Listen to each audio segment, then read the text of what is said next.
The Mountaineers have a new defensive coordinator. It is Jeff Kuntz. We'll talk about that decision from Neil Brown.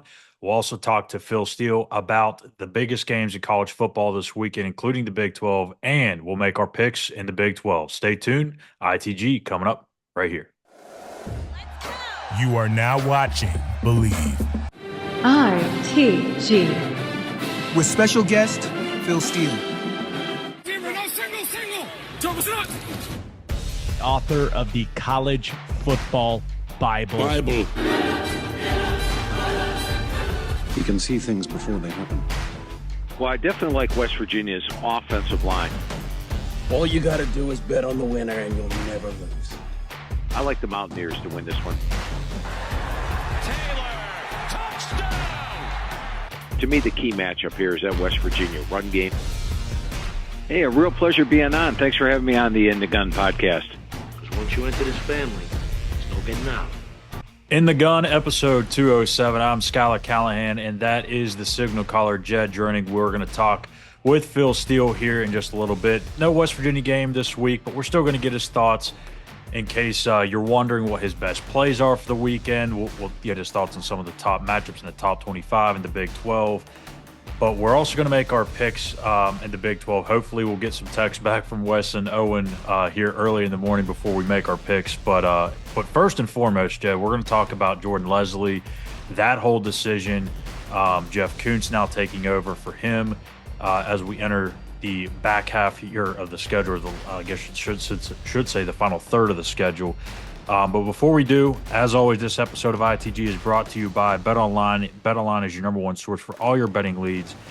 BetOnline, where the game starts. And, of course, a major shout-out to our friends at Toothman Ford, where we all know cars cost less in Grafton. So, Jed, the bye week is typically, that 1 week where teams that are struggling, trying to find answers, whether it's as a team, overall, certain position groups, you kind of get a little nervous, whether it's college level, the NFL. It's always a week where somebody could hit the reset button and use that as an opportunity to make some changes.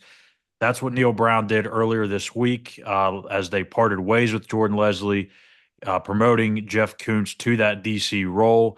I'm assuming maybe you have some insight that there's probably going to be some more responsibilities divvied up because Jeff was special teams coordinator, inside linebackers coach. I highly doubt he's going to be having all of those responsibilities along with the DC role down here in the final 4 games. But just talk about the initial thoughts, your initial reactions to this news and what Jeff Kuntz can do here in the final 4 games. Let's start with this. Best of luck to Jordan Leslie. He's under contract through next year, so that gives him an opportunity to move on with an easier landing. But last year we led the Big 12 in sacks. This year we struggled at some critical points. If you're going to make a change, the bye week was probably the time to do it as we head down the stretch here, which you look around the country, like UCF had just jettisoned Ted Roof, their defensive coordinator, and they've got a game Saturday. No, I will say this. You're right.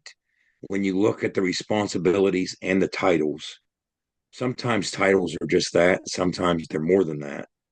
But when you look at Jeff Kuntz, he's been wearing a lot of hats. So will that burden be eased, by others on the staff pitching in? What makes something like this more possible than before are the fact that you can have so many more guys coaching on the field. Yeah. Whereas in the past, those positions weren't allowed to do any on-field coaching.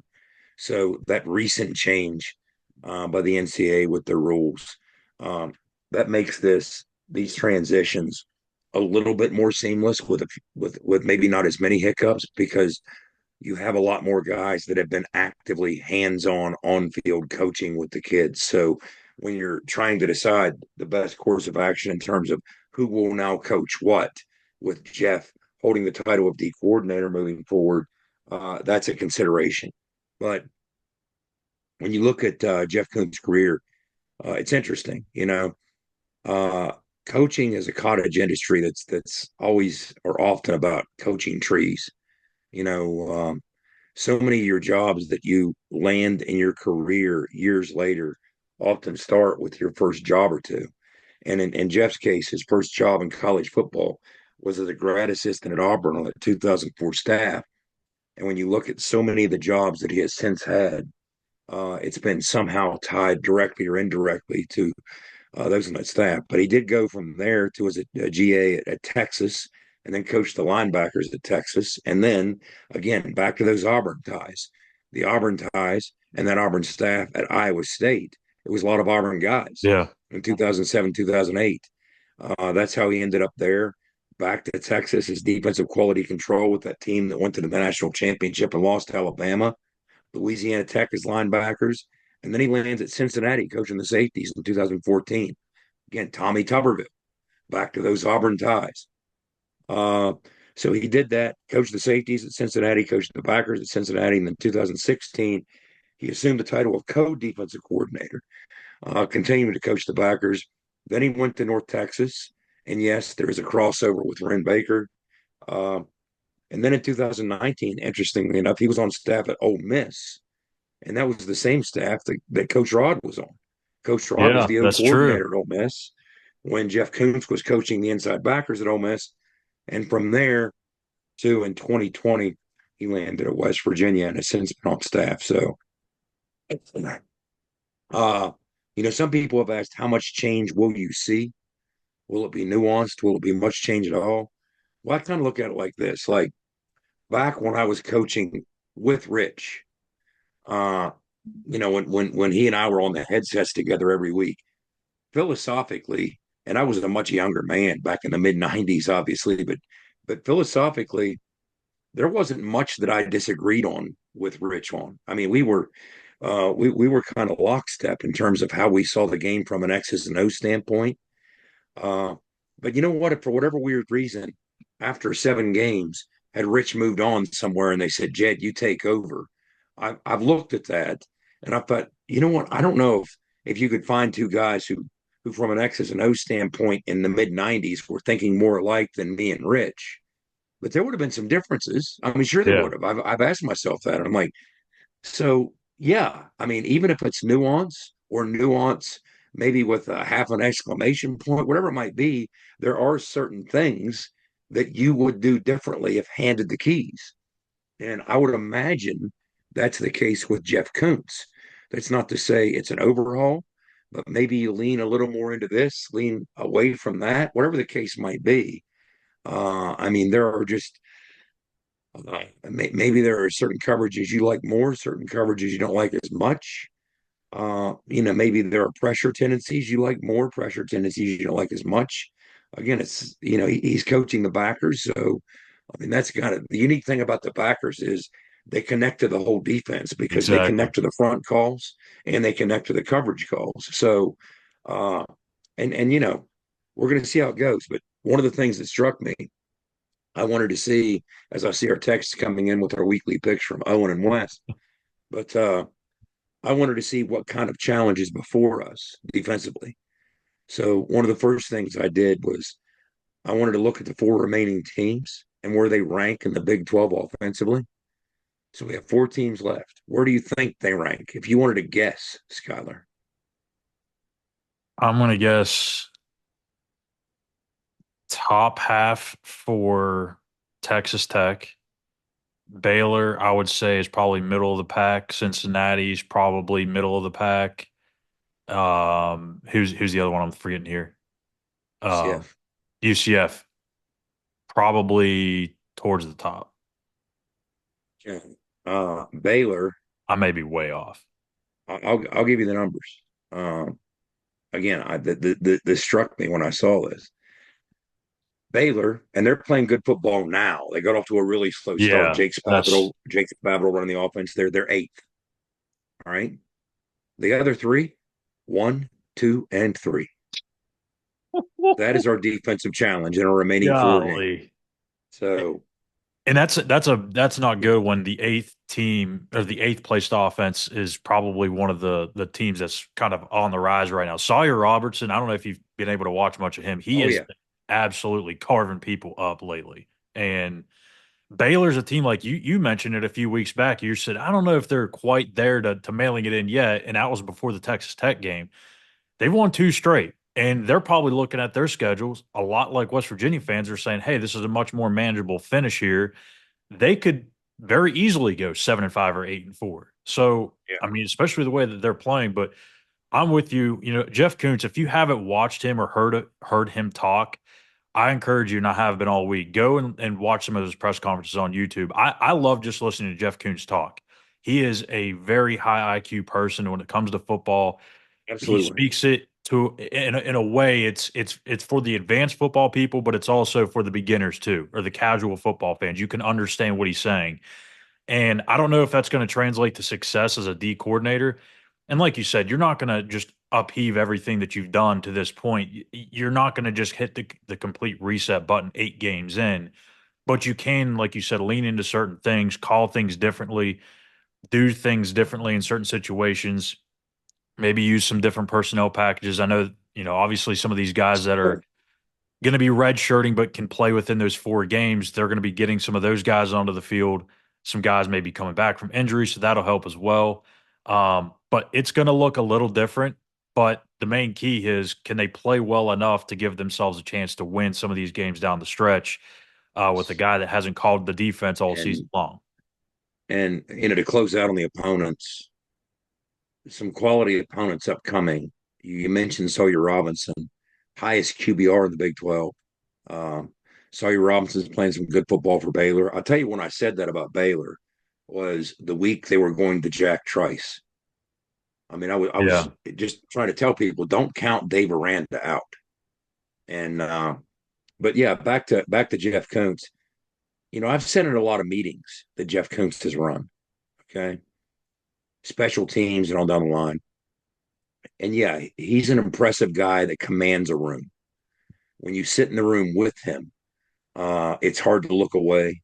It's easy to listen to him, and he connects with the kids. A lot of the things that we were saying about Chad Scott offensively, so long ago when he adopted the title of offensive coordinator, you could say about Jeff Kuntz in the sense that the kids do really connect with Jeff Kuntz. Not to say they didn't with Jordan, but they certainly do with Jeff Kuntz.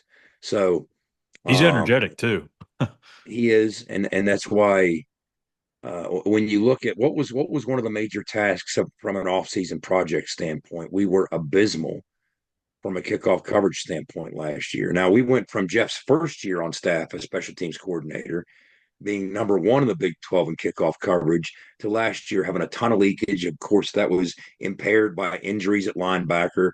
Linebackers often populate that unit. Our coverage units were impacted by those linebacker injuries as well. Well, we've really improved from that standpoint. Our kickoff coverage much better. I mean, that was kind of the exclamation point that Zay Jennings put on things to start the second Yeah. half last week. So it went from a negative to a positive, knock on wood. And that's one of his babies. So that's one of Jeff Kuntz, or it has been when he was wearing that hat before. But now maybe less focus from him in that. Maybe others will pick that up. I don't know the answer to that quite yet. We're not even in a game week yet. But how strange is it that he has held the title of defensive coordinator once before, Hmm. and it was his first challenge out of the gate will be against that team where he held that title at Yeah. Cincinnati. But no, Jeff, great guy. Love Jeff and his family, but good football coach first and foremost, who has made his way to a fruitful career, earned his way every stop of the way, and I'm kind of eager to see what his thumbprint might look like.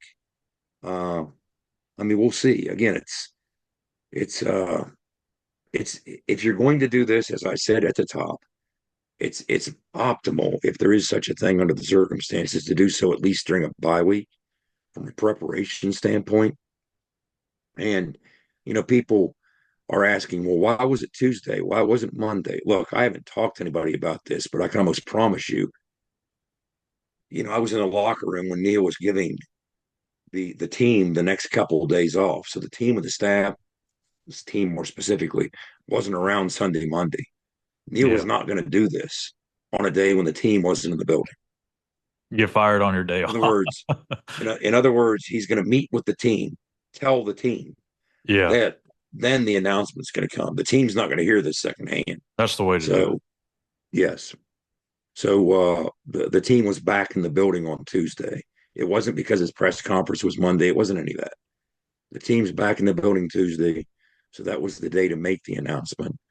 But now forge ahead because you've got, some stiff challenges ahead offensively for that defense to try and solve them. Starting first and foremost, if you want to solve them, red zone touchdown percentage and third down defense. Yeah, that's going to be a big task for sure. And as you mentioned, top three offenses in the league. So it's going to be a challenge for Jeff, but we'll see how they handle it. Again, shout out to Jeff or to, excuse me, Jordan Leslie, and best wishes for him moving forward. And we all know he'll probably Good land dude. on his feet at some point very soon. Very well thought of around college football. But another thank you to Fortis for roof performance and financial certainty guaranteed. Be sure to visit fortis.us.com. Stay tuned. On the other side, we'll have Phil Steele and his thoughts on the best matchups in college football. For nearly 20 years, Fortis has been the nation's leader in providing guaranteed roof performance programs for commercial buildings.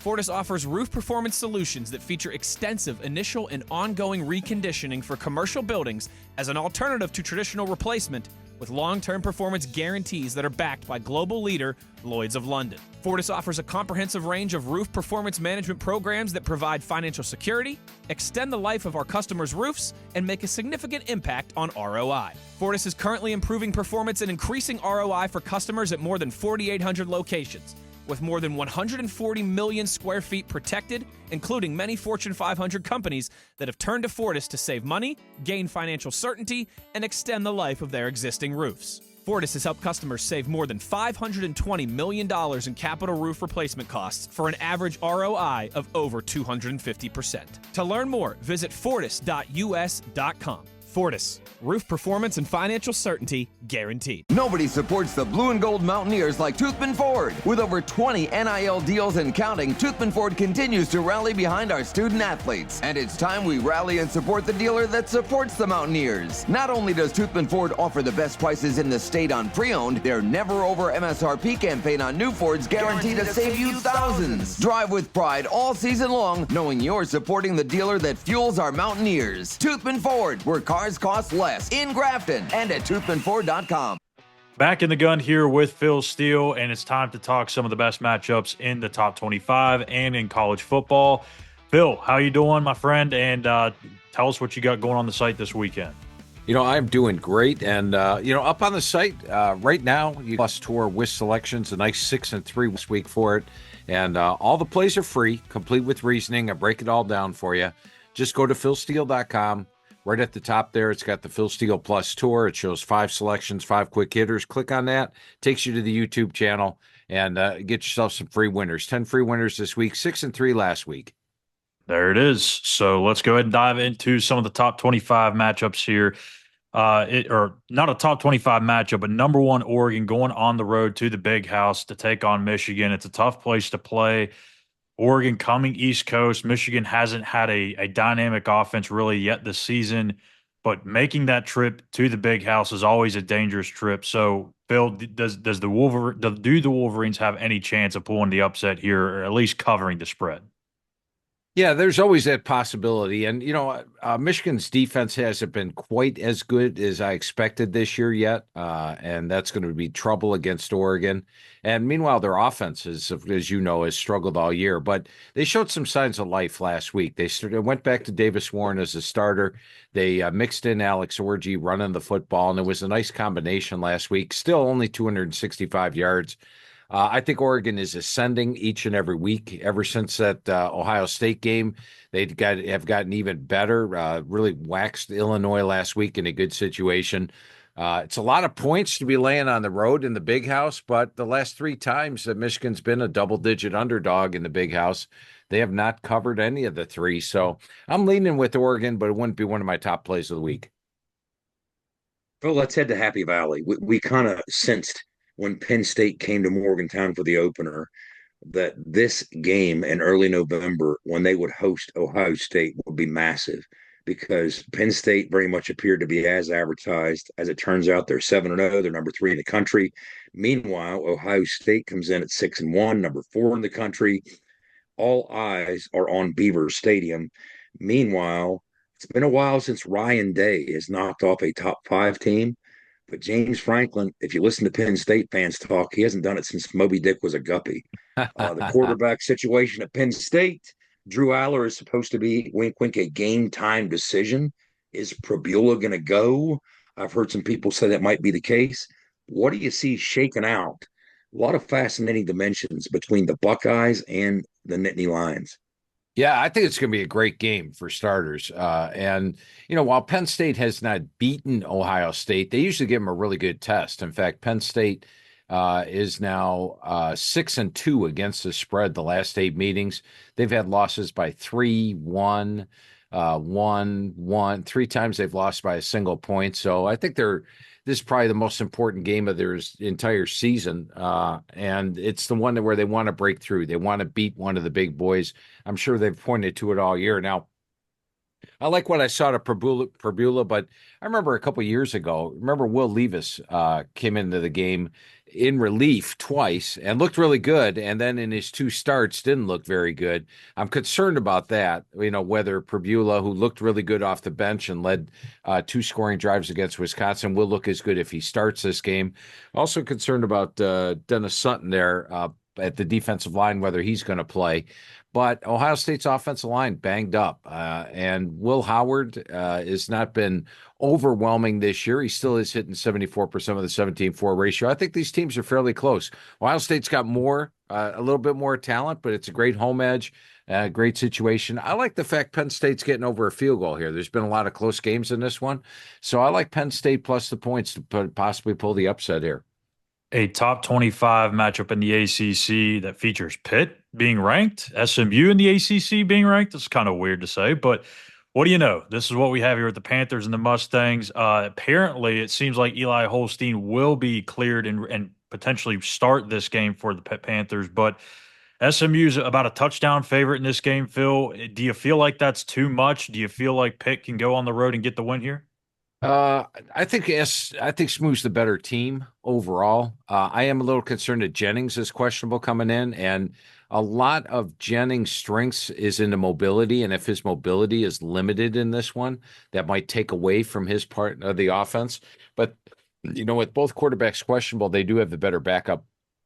Preston Stone is a guy who's been the starter and just found his way to the bench behind Jennings because of Jennings' mobility. So it's one where I think Pitt has benefited from a couple of comeback games against Cincinnati and West Virginia. They benefited from Cal missing a field goal at the end of the game.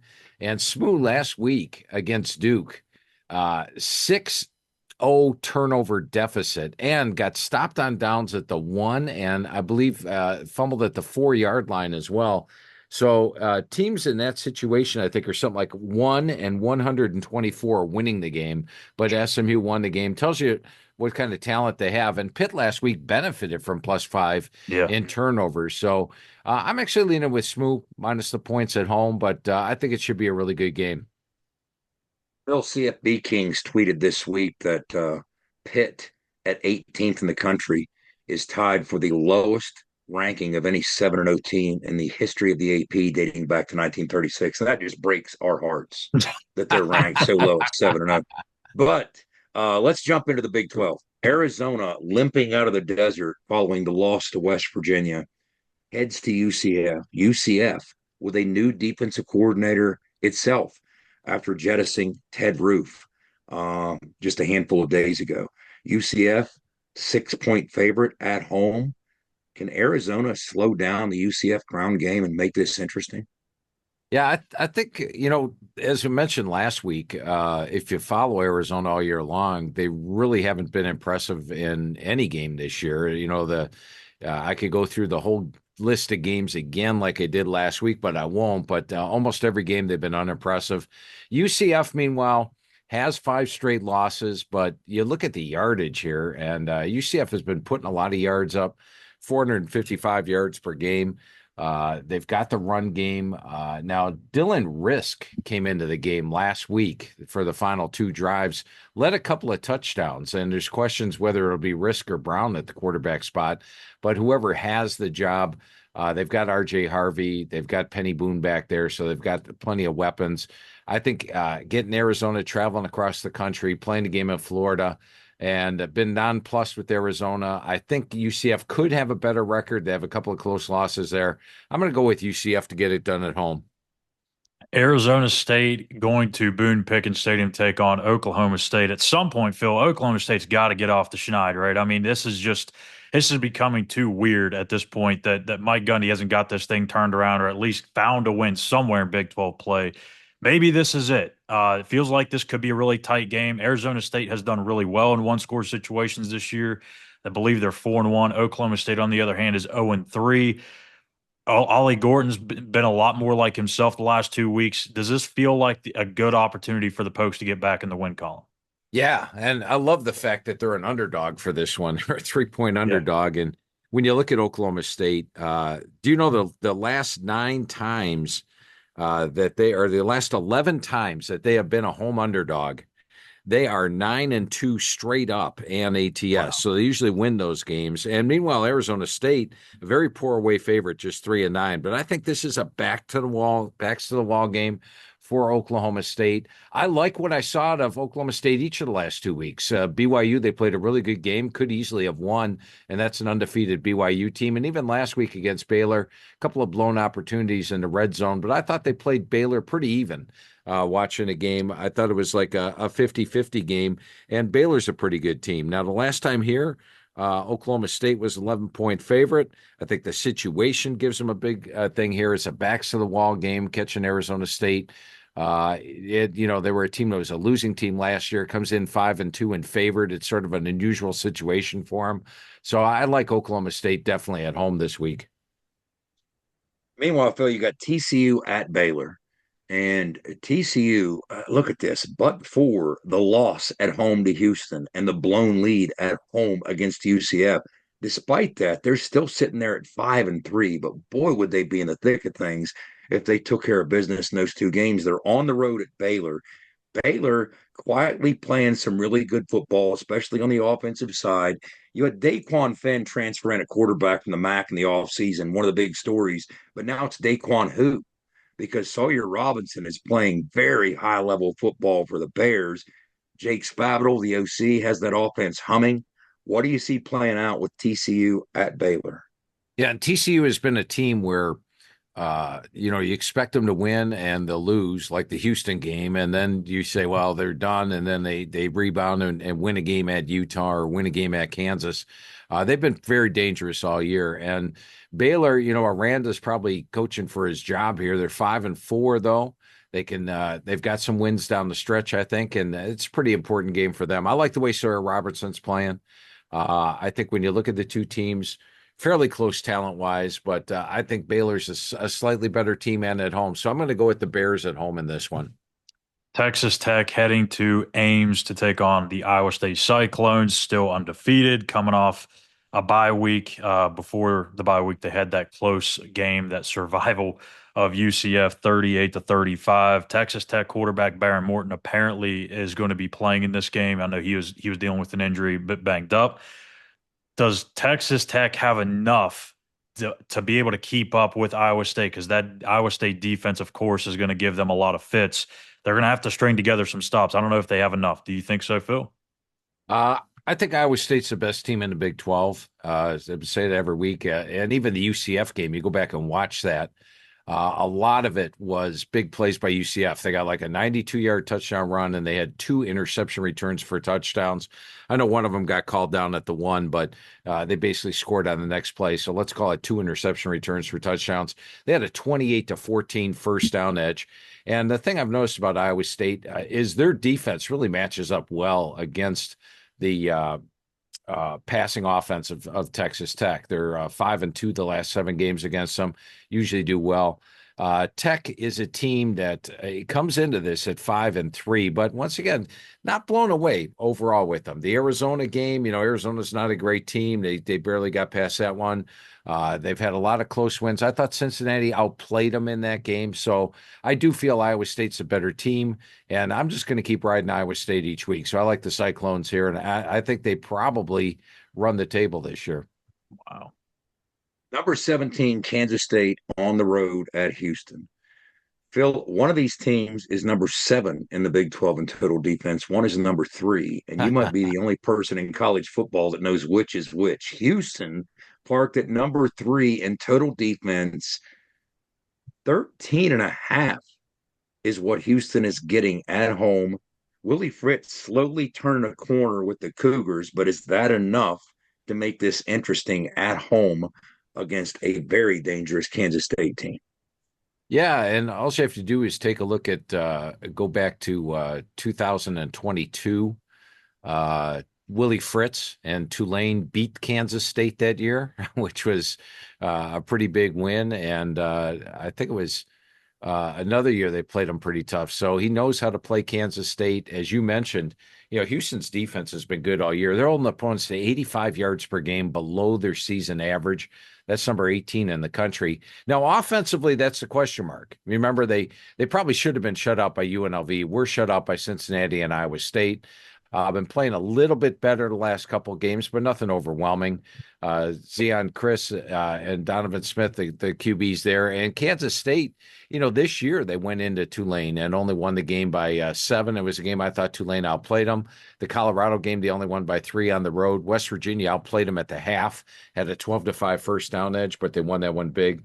So, you look at it just on the surface, you would say, oh, Kansas State. But as you mentioned, Houston, a very good defense, tough home dog. Willie Fritz knows how to play K-State. So I think it's going to be a good game. Lastly, Phil, we got to get you at least one West Virginia question, even without a game. Nico Markiel had a pretty good outing last week against Arizona. Again, as Jen mentioned, 18 of 22, 198 yards, 2 touchdowns. We don't really know what the status is of Garrett Green at this point. All we know that is he's still struggling with his upper body injury, according to head coach Neil Brown. If they have to continue to roll with Nico Markiel down the stretch here, how does that change your outlook on these final 4 games for the Mountaineers? I think he's a talented quarterback. The 2 games that he started, the Texas Tech game last year and this one, I think he performed decently, and he's only going to get better each and every week. So if it is Nico the rest of the year, I still think West Virginia has a very successful run the final 4 games. I like him against Baylor, UCF at home, and I think they got a good shot winning at Texas Tech. The Cincinnati game is going to be a good game as well. So I think West Virginia is going to have a strong finish to the season, and the bye week couldn't have come at a better time for this team. They were so banged up heading into Arizona. Hopefully they get a little bit healthier through the bye week. Yeah, health is number one concern. Obviously, as mentioned too, they were able to make a change at defensive coordinator, so a chance to hit the reset button of sorts. So that'll do it for Phil Steele this week. Phil, we appreciate you for joining us another week here on ITG, and we'll be back to talk to you next week about that Cincinnati matchup. Hey, a lot of fun as always, guys. Always enjoy the conversation. Have a great bye week. Yeah, absolutely. Thank you. And stay tuned. On the other side, we will have our picks for the Big 12 this week, and we'll recap our picks from the West Virginia-Arizona game as well. So stay tuned. We'll be back to close things out here on ITG. There are better-known tractors in the world than Coyote. Ones with bigger names, longer histories, more popular hats, cute toy lines. But there's not a single tractor ever been built that's better equipped to do the dirty work. So we'll just focus on what really matters. Coyote, we dig dirt. Now at Johnston Equipment, get 0% financing for 72 months, plus a free loader on select Coyote models in stock. Visit us on Route 33 between Weston and Buchanan. Back on ITG, we're going to recap our picks from last week's game and make our picks for the Big 12 this week. Obviously, with no game preview, we're going to go ahead and put our picks here into this show today. So before we do that, one final thank you to Johnston's Equipment. Get 0% financing for up to 72 months with approved credit on select Coyote tractors in stock now at Johnston's Equipment, Route 33 between Weston and Buchanan. So, Jed, how did we do against those Wildcats in terms of our ITG wagers? Prop bets. First one was the 2 teams had 27 combined turnovers they'd suffered through 7 games. So we went over under 3.5 combined turnovers between the 2 teams. We both took over. Wouldn't you know it, there was only 1 turnover in the entire game. West Virginia forced a fumble and recovered it in the first half. It was a big turnover, as it turns out. Another And drop West Virginia interception too dropped by West Virginia. interception. Yep. And that was right in front of our bench. And West Virginia offensively was clean with Nico. No turnovers suffered. So total of 1. So we both missed that. We both picked over, and it was under the 3.5. And then West Virginia, we said, quietly leads the nation on the road in rush defense. Okay, so we were looking at Arizona averaging 136 a game rushing, but 155 at home. Question 2 was, will Arizona rush for over 100? You said no. I said yes. You hit it. I missed it because they finished with 78 yards. West Virginia, believe it or not, still leads the nation, just ahead of Army, in rush defense on the road now with 3 road games. And then question number 3, Team McMillan. This is coming into the game. Leads the Big 12 with 111 receiving yards a game. He scored 4 touchdowns in the opener, but hadn't scored one since in the 6 games going into the West Virginia game. And we talked about how he was due. So we said, okay, WVU 15th in the Big 12 against the pass. Question 3 was 2 parts. With McMillan being due, okay. Well, that's the second part. The first part was, will he surpass the 111-yard receiving average? We both said yes. Boy, did he ever. Did that. He did that running. He almost did that twice. 202 yards on 10 catches. So he easily surpassed that. We both hit that. And the second part, because he was due, 6 games without a touchdown, will he snap the streak and catch one against the Mountaineers? You said yes. To make it interesting, I said no. He did have 1.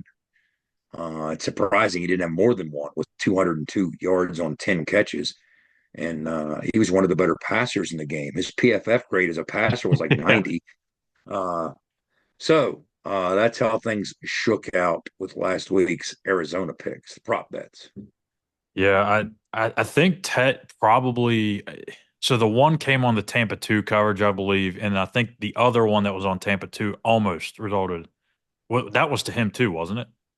Both the Tampa 2s? The issue was this. Tampa 2 or not, which, of course, for those listening at home means you're going to send your inside backer screaming deep. But the idea is your inside backer is supposed to go look for deep crossers. He's not supposed to truly play deep third. Center field, yeah. Well, we had 2 high safeties in that coverage where he ended up with Trey Lathan on him. The 2 high safeties were supposed to play deep coverage for those half of the field with help from the backer underneath. But still, they're supposed to be deep as the deepest on either half of the field. What was happening was, and we talked about Tet McMillan, for all his strengths, one of his greatest strengths is as a route runner. So when you watch the tape, he pushed toward the corner against our safety, and the corner thinking, my job is to stay deeper than him no matter what. The corner's thinking, here comes a corner route. Next thing you know, he breaks it off on a post, sending him wide open deep. It's not as though he was necessarily deeper than the safety. He was just way inside of the safety. So Trey Lathan is sinking deep and ends up being the closest defender to him in that Tampa 2. It didn't work, obviously. And he had a couple big catches like that. But the other one, too, was like the one long touchdown, his one touchdown that he scored. Fafita was scrambling toward our bench. And when he threw it, I mean, you talk about an adjustment to the ball. It was literally a Willie Mays over the shoulder. It was. He had to completely do a pirouette in the end zone. I mean, I don't know how much you saw on TV because the camera's following the ball, but he had to do a pirouette in the end zone. Him and the defensive back kind of lost track of the football, and he turned around and found it. And, Fafita just threw it up, saying, I'm going to give you a chance to make a play under this football. It's going to be high and arcing, and he did. And it was a touchdown. But I walked away just thinking, yes, we have struggles in the back end, but he's a dude. That guy, he's legit. It's the wrong guy to have struggles against, It's the wrong guy to have struggles against because he's as advertised. He's a dude. Yeah. Yeah, he's going to get his yards. We knew that going into it. It's just you can't allow him to have the big explosive plays over and over and over again. Sometimes that happened where they just kind of, I don't know if it was maybe lost track of him, miscommunication in the back end. I don't really know, but we'll see. He's going to And the continue to put goal, up big numbers like that too. the goal scholar was, by and large, we wanted to bracket him Yeah. with two defensive backs. Now, if you commit more than two defensive backs, more resources. Now, instead of it looking like Ted McMillan is screaming wide open, you're literally going to have somebody else wide Wide open. open. Yeah. Okay?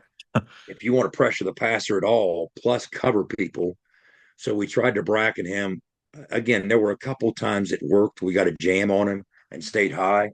You didn't see those because the ball's not going his way, but it didn't work enough, obviously. 10 catches for 202 yards.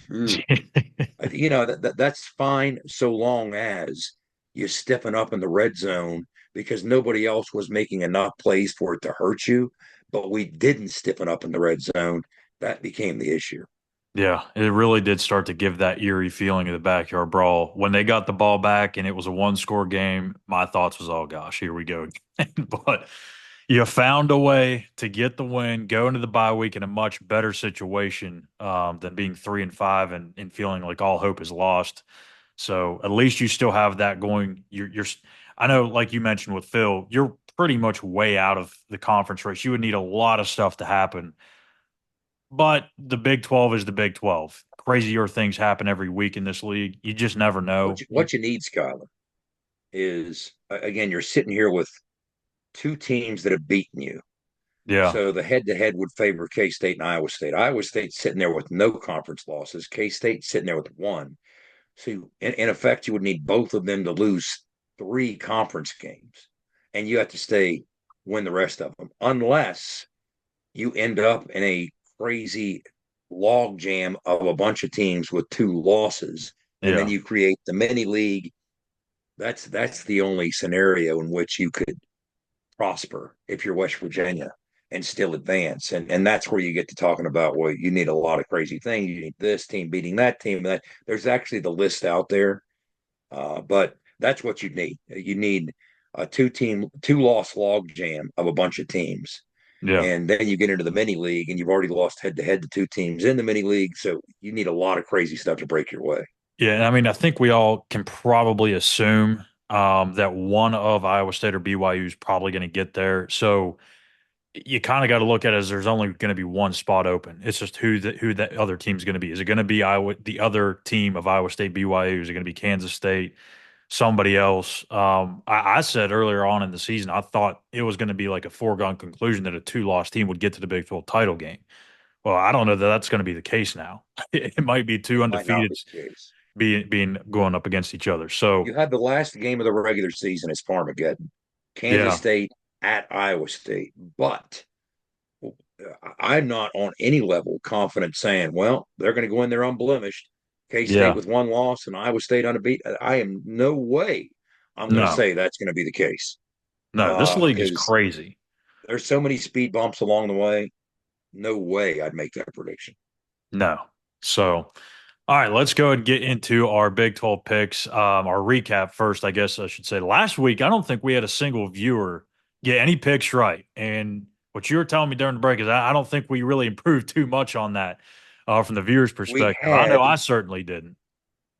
We had one Bautista from North Carolina. Yeah, He Carolina. correctly got he's representing. He correctly got Baylor as the highest scoring offense and Houston as the lowest scoring defense. Nobody got the rushing offense or the passing offense correct. So that's how that shook out. Now, if you want to see how the four of us fared, let's take a look at that. I picked TCU to throw for the most yards. Oklahoma State in a losing effort at Baylor threw for 359. Alan Bowman, the ageless Alan Bowman. TCU threw for the second most, 344 against Texas Tech. So I get 4 points, second out of 14 teams, number 2 out of 14. Owen picked Oklahoma State to rush for the most. Owen's luck. Baylor ran for the most against Oklahoma State, 343. Oklahoma State ran for the fewest in the Big 12, 14th out of 14 teams, 74 yards. So Owen gets 0 points. Wes, for his defense, picked Utah to allow the fewest points again, he had the game right. Houston actually, and upsetting Yeah. Utah, allowed the fewest points, 14. Utah finished number 2, allowing only 17 in their loss to Houston. So Wes finishes number 2 out of 14 teams. He is awarded 4 points as well. Skylar, you picked K-State to score the most points. Baylor actually scored the most against Oklahoma State. Not a lot of high-scoring teams this week. 38 was the most scored. Nobody hit 40. K-State at 29 finished 7th out of 14 teams. So you get 0 points. So that's how it shook out with last week's picks. I'm on a We got to do our cold streak standings. from hell. And but I do want to shout out Owen here, maybe because that way I don't feel too bad about myself. Owen would have had the same amount of points if he just kept his original pick that we allowed him to have, which was Arizona State on a bye week. So he still ended up with That's 0, right. regardless. Whatever I don't remember happened. who we blocked. Me and Wes had the right to block last week. I think I think one of you blocked Owen. I I think feel one of like us that was might the have. case. That might be the case. I know who I'm blocking this week, but go ahead. Yeah. So let's go ahead and dive into our picks for this week. We'll go ahead and start with Wes here. He's going to take Kansas State against Houston, which not big of a surprise there. Houston is one of the worst offenses in the Big 12. They got a really good defense, and that's what's keeping them in some of these games and winning some of them, actually. But it's not because of their offense. So Wes is going to go with Kansas State's defense on the road against Houston. The over-under for that one is 45.5. So, sometimes for Wes and even for me, you can just kind of look at some of the over-unders on these things and kind of get a hint as to which direction to lean in. But this one's a pretty solid pick, I think, from Wes, going with Kansas State against Houston. For Owen, he can't pick Kansas this week because they're on a bye week. We won't allow him to do that. So that he's going to go with UCF against the Arizona Wildcats, the team the Mountaineers just saw. And as we discussed during the break, I think that's pretty solid pick there for Owen as well. Arizona's they're struggling defensively. They've got some really key guys out. UCF's a team that likes to run the football a lot. So pretty reasonable pick there for Big O going with UCF. I'll go ahead first before I turn it over to you, Jed.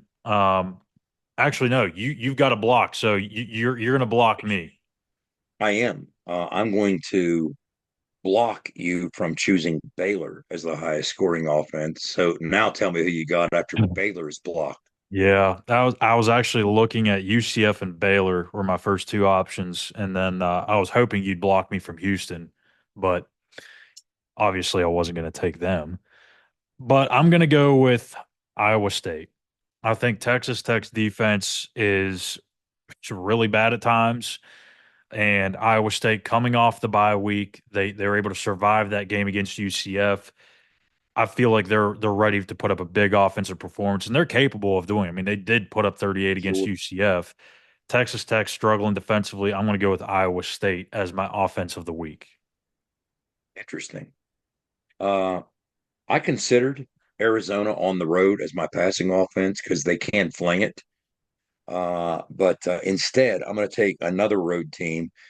Josh Hoover, leading passer in the Big 12. TCU, the leading passing offense in the Big 12. On the road against the Baylor defense that has allowed 300 yards. They've won the last 2 games, but teams have thrown on them the last 2 games. They've had a lot of leads the last couple of weeks, Skylar. Yeah. I would anticipate them, as you just heard Phil talk about, to have a lead through a lot of this game as well. And I think TCU is going to have to keep chucking it. So I'm going to take Josh Hoover and TCU to throw for the most yards this week. Please, for the love of God, get me on the board. It's been I think I'm on a 4. I think I haven't been on the board in a month. So if you're wondering maybe, why we don't have any updated standings, it's because Skylar doesn't want to see them. exactly. So that's why I haven't been throwing them up, because it's a little embarrassing. So hopefully the turn of the calendar here, I know I'm making my picks here on, well, actually the first. So maybe we will see a little bit of a change here. So that's going to do it for us today. Obviously, no game this week, but we will be back early next week with an episode. We'll throw something together, and then the preview for West Virginia, Cincinnati. And again, Wes will be filling in for me here on Phil Steele Friday next week, and potentially the week after. We'll have to see. We'll play it by ear. But that's going to be the schedule for next week's episodes. Be sure to hit that subscribe button here on our YouTube page at In the Gun Podcast. Follow us on X at that same handle, and our pinned tweet will have the link for you guys to go and participate, to make your picks and compete against us as you do each week in these Big 12 pick'ems. So that'll do it for us this week. And as always, be an ear and tell an ear about your new favorite WV football podcast. You've been In the Gun. ITG. The fun doesn't have to stop here. Be sure to hit subscribe and never miss an episode. If you have any questions, suggestions, or feedback, be sure to follow us on X at In the Gun Podcast. Join us again next time. Until then, tell an ear to tell an ear about your new favorite WVU football podcast.